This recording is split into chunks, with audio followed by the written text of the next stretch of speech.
쿨재팬이 어디서 온 건지 아세요? 쿨코리아, 한국에서 온 겁니다. 문화를 정부가 주도해가지고 되는 경우가 잘 없지 않습니까? 그래서 실제로도 막상 국가 주도로 예산을 그냥 여기저기 나눠먹기 식으로 뿌리고 제대로 된 거는 잘 없고, 쿨재팬 펀드랑 까지 만들었는데 누적 손실이 한 3천억 원 넘어가고 이러면서 폐지라고 내부 감사 결과가 이제 그렇게 나올 정도로. 일본의 쿨재팬 사업은 무엇이며 어떤 상황인가요? 그 쿨재팬이라는 게 사실 우리나라에도 이제 많이 내리고 있습니다. 일본 가보면은 의외로 유럽이나 요런 이제 젊은 친구들이 유학을 가 있는 경우가 굉장히 많습니다. 그래서 어떻게 일본의 유학을 생각을 했어? 라고 하면 열이면 열, 일본 애니메이션 때문에, 일본 뭐 만화 때문에, 그래서 일본 문화를 이제 굉장히 좋아하는 젊은 친구들이 이 나라 어떤지 배워보려고 이제 일본에 오는 사람들이 꽤 있거든요. 게다가 보면 약간 초밥이라든지 뭐 아니면 약간 특히나 식문화, 식도락 같은 문화 같은 게 미국에서도 유럽에서도 인제 약간 서구에서 약간 좀 고급스러운 이미지? 왜 뭐 이 미국에서도 상류층은 젓가락질할 수 있어야 돼 막 이런 거 있잖아요. 이런 식으로 약간 일본 문화가 고급스럽고 쿨하다. 중장년층들한테는 고급스럽다. 젊은 사람들한테는 쿨하다라는 이제 이미지가 생겨났는데, 그걸 보면서 정부가 '그래? 원래 일본은 사실 관광, 문화를 정책적으로 지원하는 데는 별로 관심이 없는 나라였거든요. 근데 정부가 이제 그걸 보고 '그래? 그럼 우리가 정부가 주도해 가지고 일본 문화나 아니면 뭐 식품, 뭐 애니메이션, 물론 콘텐츠도 마찬가지지만 여러 가지 일본 문화를 전 세계에 인제 수출하고 아니면은 뭐 관광객을 끌어들이고 이걸 정부 주도로 한번 해 볼까?'라고 하면서 내건 게 이름이 쿨 재팬이라는 건데, 이게 이제 2010년 정도부터 시작을 해서, 그러면 항상 이제 예상하실 수 있으시겠죠. 정부가 주도하니까 "자, 수출 판로를 열어 드리겠습니다." 아니면 뭐 각종 뭐 이제 예산을 지원해 가지고 이런 식으로 "글로벌화를 지원해 드리겠습니다."라면서 야심차게 시작을 합니다. 근데 정부가 주도했다라는 데서 이미 눈치채셨겠지만, 사실 이런 거 이 문화를 정부가 주도해 가지고 되는 경우가 잘 없지 않습니까? 그래서 실제로도 막상 국가 주도로 문화 산업의 진흥 그리고 국가 브랜드 전략을 세운다라고 했지만 예산을 그냥 여기저기 나눠먹기 식으로 뿌리고 하다 보니까 제대로 된 거는 잘 없고, 쿨재팬 펀드랑 까지 만들었는데 이 펀드의 누적 손실이 한 3천억 원 넘어가고 이러면서 "야, 그냥 하지 말고 저기 폐지해."라고 지금 이제 일본 내부 감사 결과가 이제 그렇게 나올 정도로 "성공적이냐?"라고 했을 때 그닥 성공적이다라고 보기는 어려울 것 같고요. 제일 재밌는 건 사실 쿨재팬이 어디서 온 건지 아세요? 쿨코리아, 한국에서 온 겁니다. 사실 우리는 정작 쿨코리아란 말을 공식적으로 쓴 적은 없거든요. 일본 정부는 쿨재팬이라고 썼지만 우리는 쿨코리아란 말을 쓴 적은 없고, 그냥 저희 2000년대 전후로 김대중 대통령 정권 시절에 "앞으로는 문화가 굉장히 고부가치 산업이 될 거다."라고 하면서 이 문화 산업에 대해 가지고 정부가 적극적으로 지원을 하기 시작하고, 실제로 그게 인제 콘텐츠진흥원이라고 인제 한국콘진원이라고 하는데, 뭐 이런 정부 인제 산하 조직을 설립하면서 쪼끔 더 이제 체계적으로 지원을 하기 위해서 고런 식으로 지원을 하고 한 게, 학계에서나 아니면 이제 외부 문화 전문가들 사이에서 이게 인제 "쿨코리아 전략이다."라고 한 거지, 쿨코리아를 우리가 내세운 적은 없는데, 그걸 보더니 인제 일본에서 근데 언제 처음 이게 일본인들이 그걸 하냐면 한류가 인제 부르기 시작하잖아요. 그 한류가 부르기 시작하고, 한류만 하더라도 그래도 '그래 뭐 되게 이색적인 아니면 그동안 우리나라에는 없던 아니면 예전에 있었지만 지금은 없어졌다 이런 문화 신선하네.'라면서 이제 들어오면서 '재밌네. 신선하네.' 했던 게 어떤 게 있냐면, 우리나라 그 웹툰 있잖아요. 일본이 사실 애니메이션 만화의 나라인데, 이 웹툰 시장, 일본에서 웹툰 시장 1-2 등을 우리나라가 하고 있는 거 아세요? 저기 네이버의 자회사 라인의 라인 만가, 라인 만화라는 데랑 카카오의 이제 자회사죠. 일본 자회사인 피코마가 1-2 등을 지금 엎치락뒤치락 같이 하고 있거든요. 그래서 사실 일본 입장에서는 '아니 우리가 만화 애니메이션의 왕국인데 웹툰 시장을 일본에 안방에서 한국에다가 내줘?'라는 게 너무 신기한 거죠. 근데 배경을 쭉 보다 보니까 '아, 이게 쿨코리아 전략이 있네.'라고 하면서 일본이 '아 그래, 그럼 우리도 저걸 따라서 한번 해 보자. 나라가 나서서 좀 해 보니까 저게 되나 보다.' 해서 만든 게 쿨재팬입니다. 일본의 대기업들이 일본 문화 산업에 참여한 이유와 미치는 영향은 어느 정도인가요? 이게 대기업이 이제 올라탄 거는요. 근데 사실 말씀하신 대로 약간 그런 표현이 저도 꽤 맞다고 생각을 하는 게, 우리는 한류의 대기업에 올라탔다.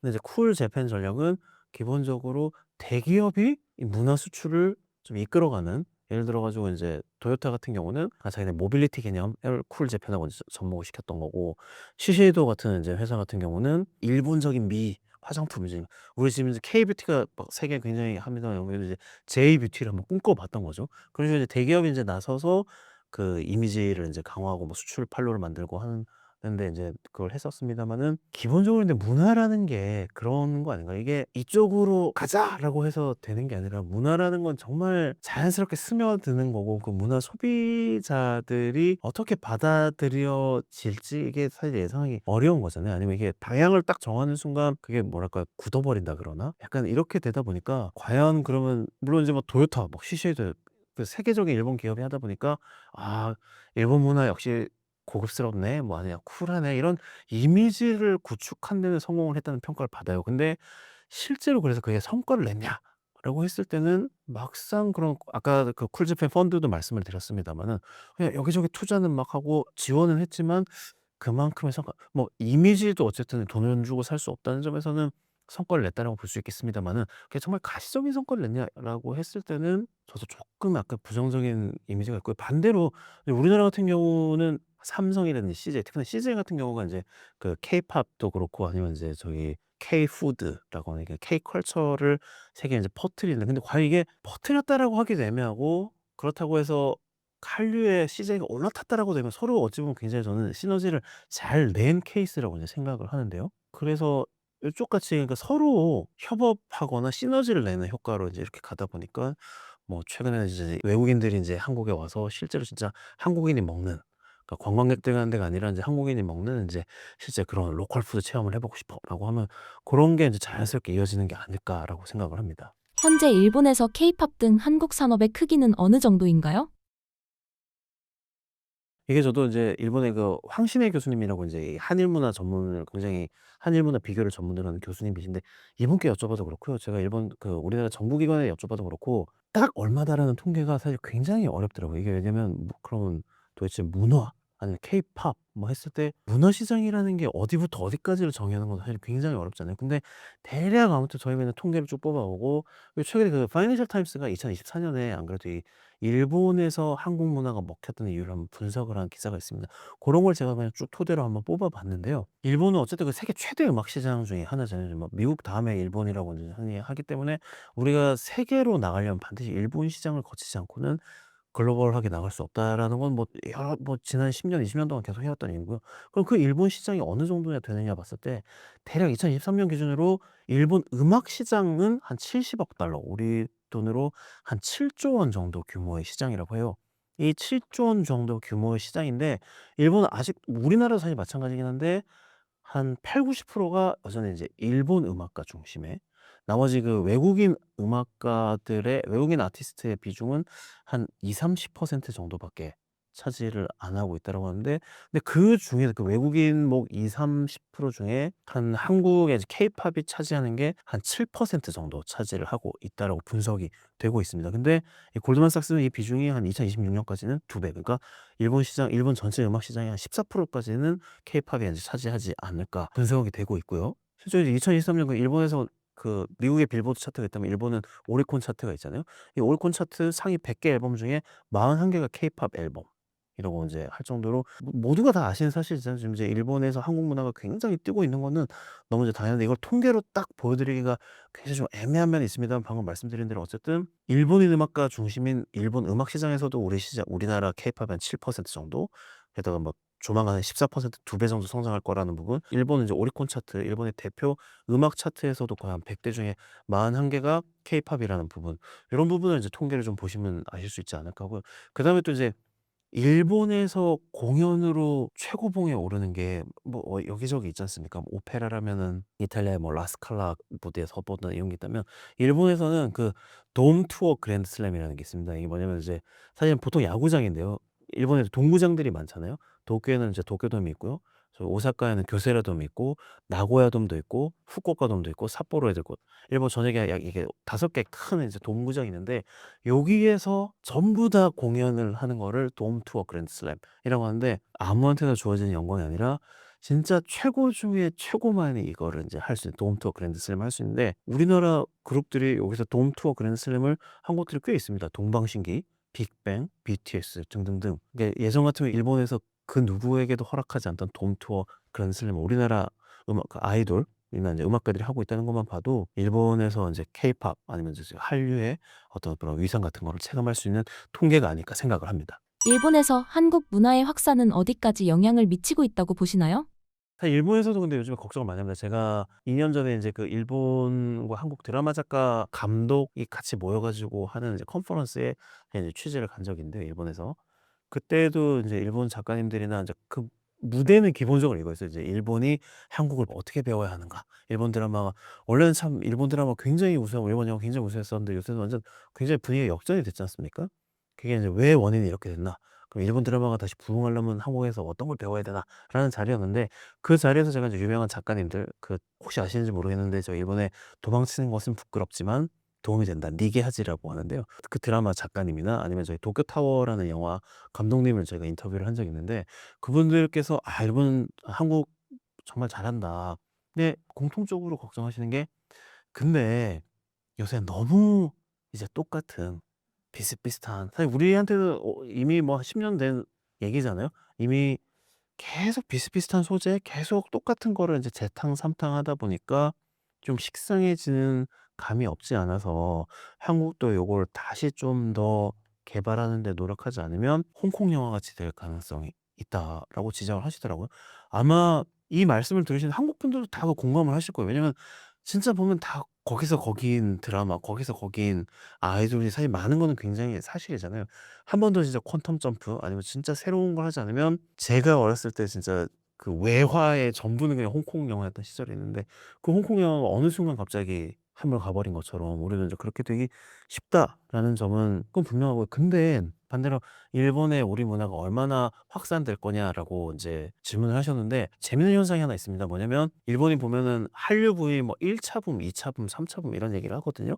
근데 어쨌든 그 지금 또 최근에 확 불타오르는 것 중에 하나가 예전에 우리가 그 겨울 연가 인제 요런 게 처음에 불면서 일본의 그 중장년층 아주머니들이 한국 문화에 굉장히 열렬히 빠져들면서 인제 한류 붐이 처음 인제 불타올랐잖아요. 그때 막 일본 정치인 남성 정치인들 이런 분들 보면 "요즘에 내 와이프를 뭐 한국 드라마에 빼앗겼습니다." 막 이렇게 할 정도로 그랬는데 최근에 근데 제가 이게 지금 대학에서 학생들 유학생들 가르치는 분들이나 이제 이런 분들 여쭤보면 되게 재미있는 현상이 특히나 한류에 빠져서 한국으로 유학 오는 일본인 유학생들이 굉장히 많거든요, 요즘에. 근데 이 친구들의 공통점이 뭐냐면 그때 겨울 연가에 흠뻑 빠져들었던 한류 팬을 엄마로 둔 자식들이 많다라는 겁니다. 즉 엄마가 자기 어렸을 때 하여튼 엄마가 뭘 막 보길래 봤더니 생판 처음 보는 한국 드라마인데 그러면서 자연스럽게 '어 한국 문화라는 게 의외로 괜찮네.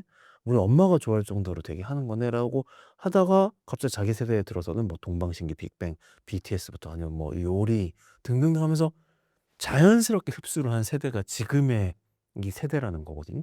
그래서 여기는 어떤 한 명의 벼락 스타가 갑자기 "와 저 사람 좋아요."라고 해서 생긴 한류가 아니라 어찌 보면 굉장히 자생한 그러니까 일본에서 벌써 세대를 건너 가지고 이렇게 자생을 한 한류 세대 그래서 어려서부터 한국 문화가 예전 같으면 왜 지금 중장년층의 일본 세대라면 한국이라면 아직은 우리보다 한 수 아래인 나라 약간 요런 이미지가 있다면 지금 현재의 한류 팬들은 고런 개념이 전혀 없는 그냥 되게 어려서부터 자연스럽게 한국 문화에 빠져든 사람이고 이 친구들은 게다가 한국 문화를 어떻게 여기냐면 오히려 일본보다 더 상위에 두는 경향이 있어요. 저도 저한테도 그건 굉장히 신선한 충격이고 어쩌면 '와 살다 살다 이런 일이 다 있나.' 싶을 정도의 현상인데요. 제가 일본에서 제일 황당했던 경험 중에 하나가 인제 그 제 아이를 데리고 이제 머리를 자르러 미용실에 갔는데 젊은 여성이 이제 머리를 잘라 주면서 보통 말을 막 붙이잖아요.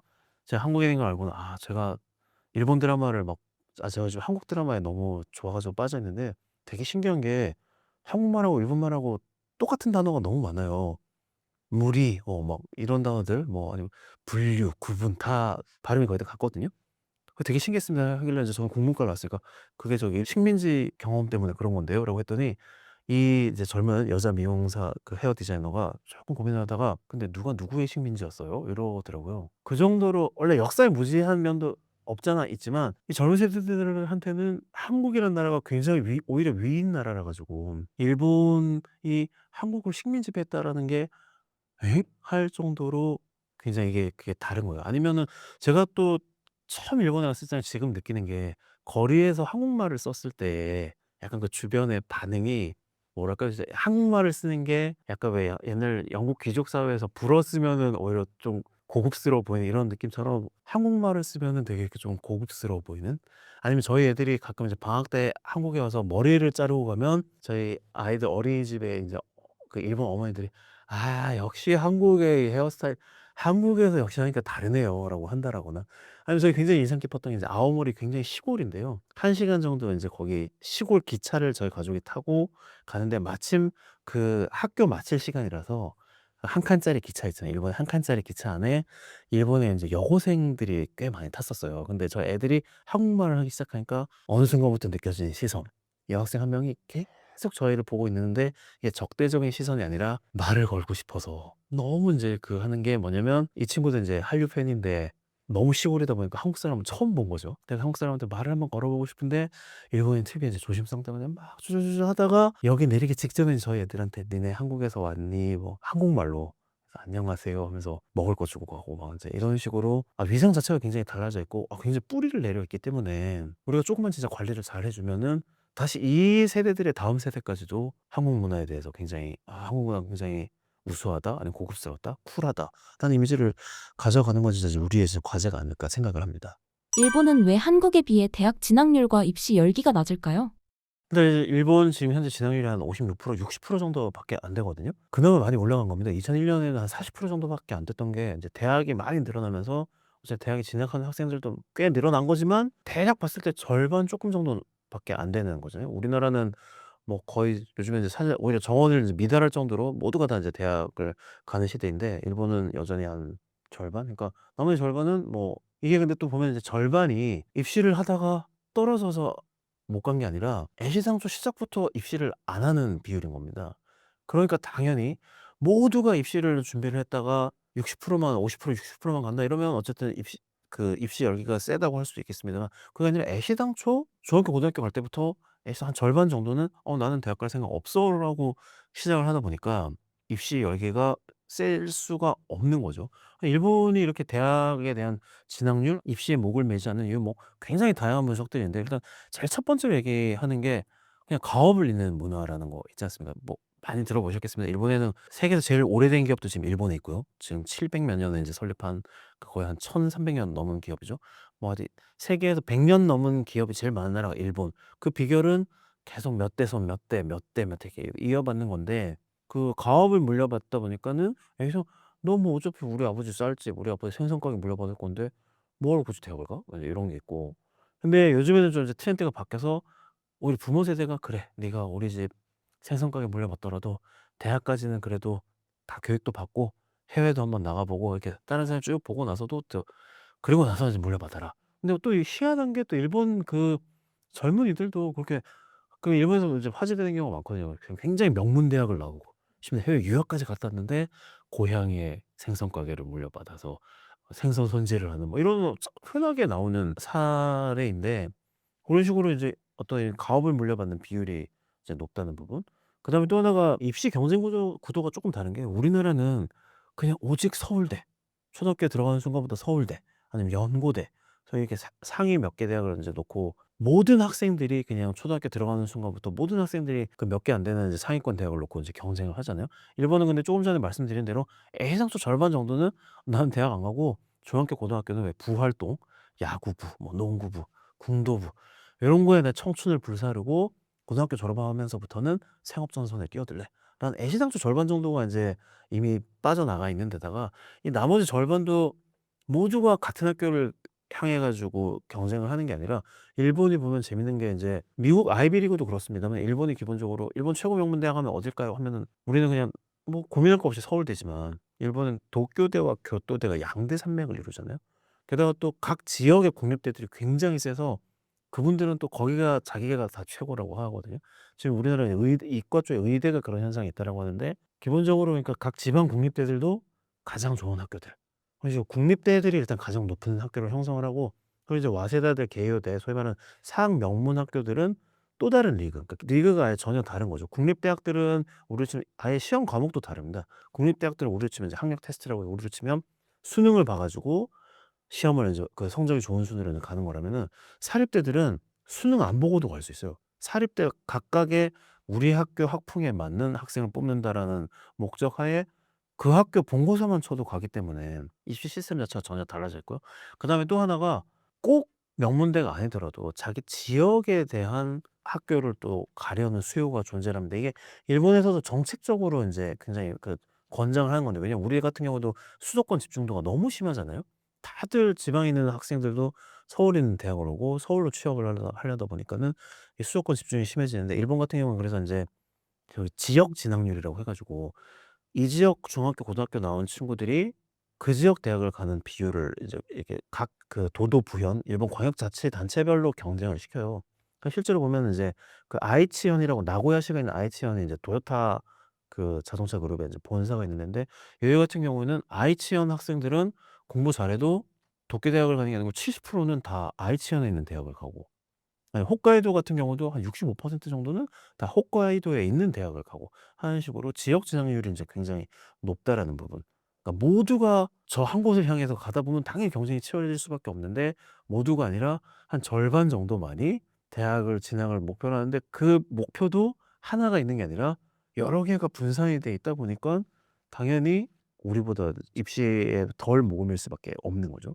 그리고 사립대학 같은 경우도요. 또 이게 우리처럼 오직 학원 다니고 공부를 열심히 해 가지고 가는 게 아니라 에스컬레이트 제도라고 해 가지고, 저는 이제 개요 대학에서 연수를 했습니다마는 개요 대학에 유치원에 입학하면 자동으로 개요 초등학교, 개요 중학교, 개요 고등학교, 그리고 시험 따로 안 보고 개요 대학까지 자동으로 올라가는 제도가 있어요.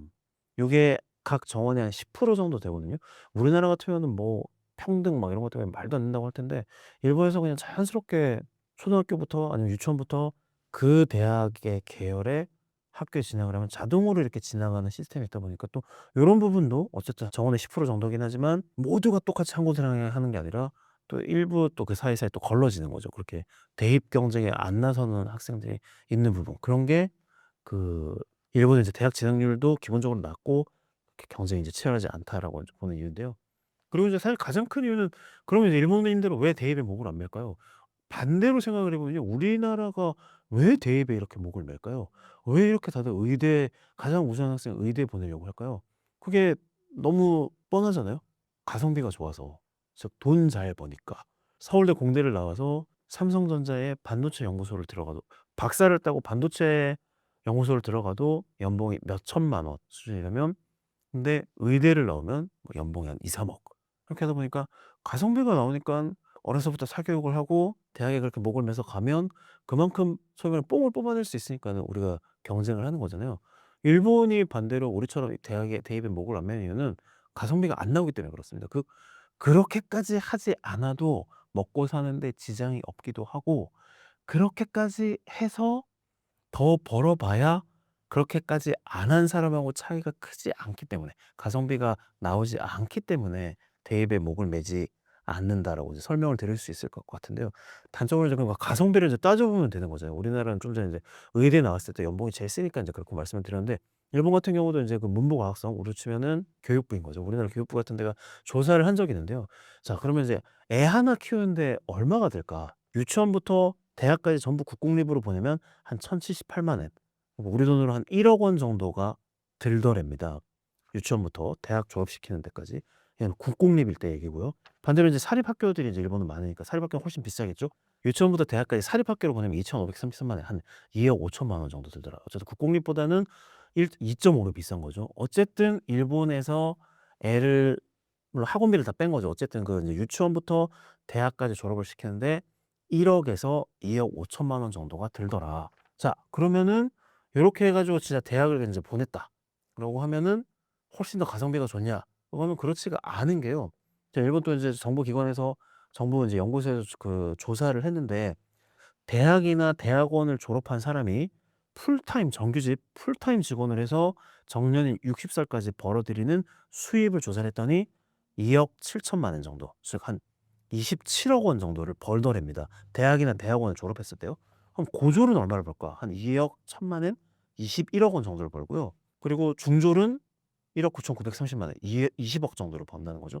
즉 그렇게까지 해서 약간 1억 원에서 2억 5천만 원 더 들여 가지고 대학이나 대학원을 졸업했으면 더 돈이 많이 들었겠죠. 아무튼 해서 대학까지 졸업을 시켜서 하면 27억 원 정도를 벌고, 근데 그거 못해도 21억, 22억 정도 벌면, 그럼 5억이란 5억, 6억의 차이가 작지는 않습니다만 그렇게까지 대학 입시에 목을 매가면서 해서 할 거냐라고 했을 때 그래도 할래라고 할 수 있는 분들은 그렇게 많지는 않으실 거예요. 근데 반대로 우리나라는 어떠냐면은 대학을 졸업하는 가성비가 아까 의대뿐만이 아니라 굉장히 좋습니다. 우리가 자 고졸자 임금을 이제 100 으로 봤을 때요. 대졸자는 한 140, 대학원까지 졸업하면 180, 거의 2 배까지 차이가 납니다. 우리나라가 인제 보면은 대기업하고 중소기업하고 임금 차가 주요 국가 가운데 가장 큰 나라 중에 하나거든요. 근데 아시다시피 인제 근데 고등학교만 졸업한 이제 분들이 과연 그럼 대기업에 갈 가능성이 높으냐 중소기업에 갈 가능성이 높으냐. 반대로 대학원까지 졸업한 경우에 대기업에 갈 확률이 높으냐 그 중소기업에 갈 확률이 높으냐를 보신다라고 하면은 진짜로 실제로 인제 대학원 졸업자가 고졸자보다 거의 이제 급여가 2배 이상 수입이 2배 이상 좋다는 부분은 충분히 납득이 가는 부분이고요.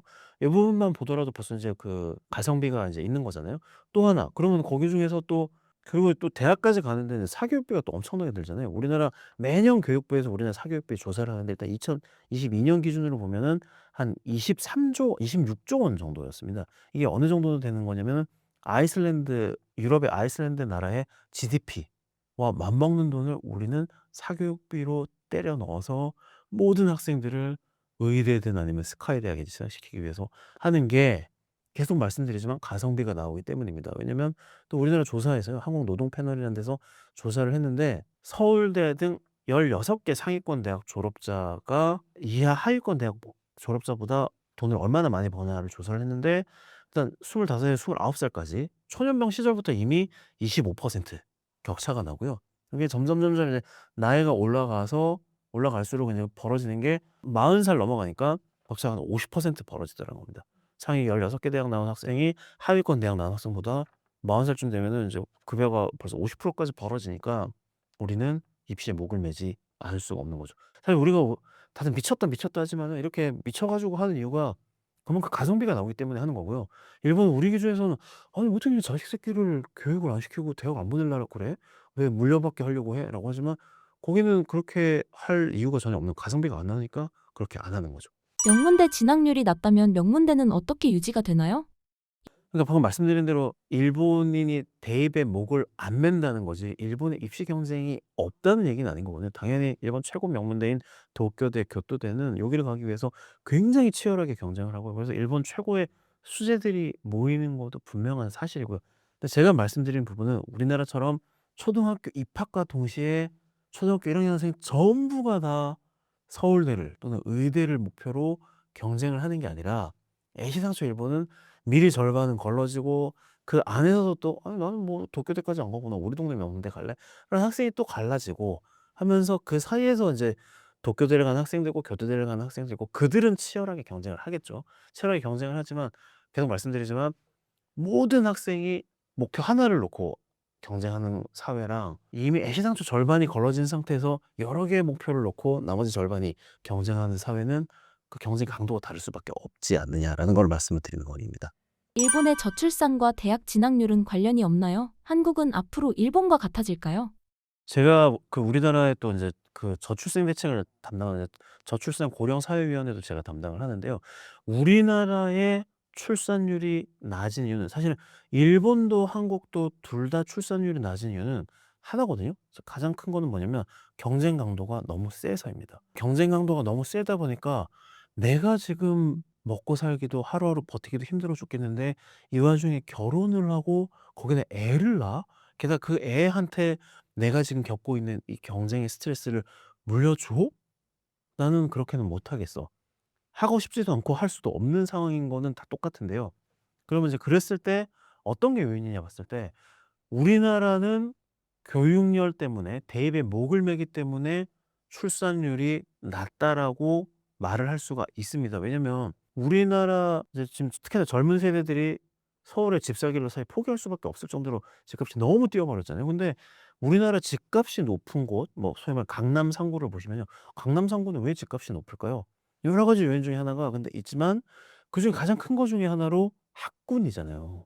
어느 순간부터 우리가 파락군 붐이 불면서 다들 강남으로 몰려가기 시작하고 그러면서 집값이 점점 세지고 근데 그러다 보니까 인프라가 다 갖춰지고 인프라가 좋아지다 보니까 너도 나도 똘똘한 한 채 이러면서 강남에 집을 사게 되고 그러면 공급은 한정돼 있는데 수요가 몰리다 보니까 집값이 점점 올라갈 수밖에 없는 거잖아요. 애시당초 시작이 방금 교육이었지 않습니까? 이 교육열. 그리고 지금도 강남에서는 강남하면 대표적인 게 사교육 하면서 이 결국에 교육, 교육, 교육 때문에 이 모든 사단이 벌어지다 보니까 '아유 나는 그거 하면 그냥 애 안 낳고.' 근데 우리나라는 애를 낳는 순간 그 교육의 레이스에 그 비싼 집값의 레이스에 올라타지 않고는 살아갈 수가 사실상 없게 돼 버리다 보니까는 말씀하신 대로 대입의 목을 매는 우리나라의 환경이 출산율을 떨어뜨린다라고 볼 수 있는 거고요. 일본은 저도 5년 동안 일본에서 저출산의 원인 등등을 연구를 하고 이번에 대책들도 쭉 보고 하면은 음 없다라고 볼 수는 없겠지만 그게 주요한 요인이다라고 보기는 어려울 것 같습니다. 일본은 거꾸로 저출산의 원인이라는 게 우리처럼 교육이 결국은 집값도 올리고 경쟁을 너무 치열하게 만든 거라고 하면은 일본 같은 경우는 어찌 보면은 한 30년 동안 인제 경제가 정체가 돼 있다 보니까 급여가 오르지 않다 보니까 일본의 젊은이들이 꿈을 꿀 수 없게 된 거거든요. 왜냐면 아직도 우리나라 한국인들이라면 그래서 '내일은 오늘보다 나을 거야. 내 자식은 나보다 더 좋은 세상에 살 거야. 더 잘 살 거야.'라는 믿음을 가지고 있으니깐 사교육에다가 돈을 투입하고 "그래 너는 나보다 더 좋은 대학에 가라. 나보다 돈을 더 잘 벌어라." 그 전제는 우리 사회가 '내일이 오늘보다 더 나을 거야.' 이게 뭐 질적으로 나은 건지는 모르겠지만 적어도 '내일 오히려 더 돈을 많이 벌 거야. 더 풍족하게 살 수 있을 거야.'라는 믿음이 있다는 전제하에 시작을 하는 건데 일본은 30년 동안 똑같다 보니까 '내일이 오늘보다 낫다.'라는 보장이 전혀 없고 거기에 대한 기대가 전혀 없어요. 이게 일본에서 잃어버린 30 년을 겪으면서 어찌 보면 가장 큰 후유증이라고 지적을 하는 일본 교수님들도 계시는데 왜냐면 일본인들이 그 상승 욕구라는 게 없는 거예요. 뭐 굳이 어차피 내일도 모레도 그다음 날도 오늘 어제 그제랑 똑같을 건데 뭐하러 내가 굳이 교육에 자식 교육에 돈을 들여서 얘를 더 좋은 대학에 보내. 그래 봐야 똑같을 건데.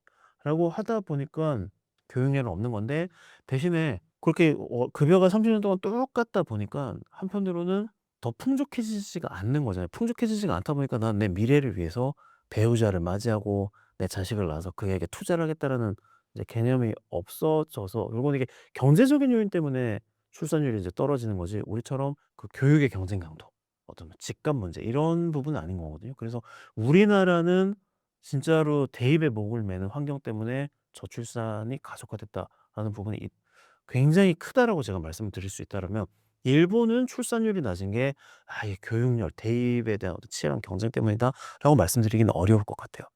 구독자분들께 한마디 해주신다면? 네 지금까지 이제 최근에 이제 일본 경제 상황 아니면 이제 일본의 이런 경제가 일본인들을 어떻게 변화시켰는지 그들의 생활 양태에서부터 그들이 미래를 보는 관점 이런 게 어떻게 변화시켰는지를 그냥 좀 약간 제가 일본에서 지난 5년 동안 6년 동안 보아왔던 이제 뷰 포인트를 통해 가지고 이렇게 짚어 드렸는데요. 좀 일본이라는 나라를 좀 더 깊이 있게 이해하실 수 있는 이제 계기가 됐으면 더 바랄 나위가 없을 것 같고요. 이렇게 초대해 주셔서 감사드립니다.